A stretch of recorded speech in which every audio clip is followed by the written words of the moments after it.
اعوذ باللہ من الشیطان الرجیم بسم اللہ الرحمن الرحیم رب اشرح لی صدری یسر لی امری واحلل عقدۃ من لسانی یفقهوا قولی رب ادخلنی مدخل صدق واخرجنی مخرج صدق واجعل لی من لدنک سلطانا نصیرا قل جاء الحق وزهق الباطل ان الباطل کان زهوقا صدق اللہ العظیم۔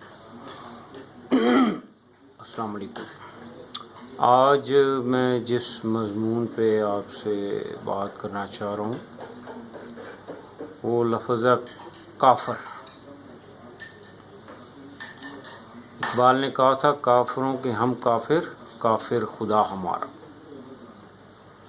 اب یہ لفظ اپنے اندر ایک عجیب مفہوم رکھتا ہے، اور اس شعر کا بنیادی مقصد یہ ہے کہ اقبال کہہ رہا ہے کہ ہم ان کا انکار کرتے ہیں اور ہمارا خدا بھی ان کا انکار کرتا ہے۔ جو ہمارا انکار کرتے ہیں ہم ان کا انکار کرتے ہیں اور ہمارا خدا بھی ان کا انکار کرتا ہے۔ اور عربی میں یہ لفظ کسان کے لیے بھی استعمال ہوتا ہے۔ سورۃ الحدید کی آیت نمبر 20 میں کسان کو کافر کہا گیا ہے۔ اور عربی عام طور پہ الفاظ جو ہیں وہ اس کے ایک مفہوم ہوتے ہیں، اس کا ایک مقصد ہوتا ہے جس کی بنیاد پہ وہ استعمال کیا جاتا ہے۔ تو کافر بنیادی طور پہ زمین میں بیج چھپاتا ہے یا دباتا ہے، اس عمل کو ہم کفر کا عمل کہیں گے۔ تو چنانچہ یہاں سے وہ شخص جو چیزوں کو یا حقائق کو چھپائے یا دبائے وہ کافر کہلائیں گے۔ کسی چیز کا انکار کرنے والا کافر کہلاتا ہے۔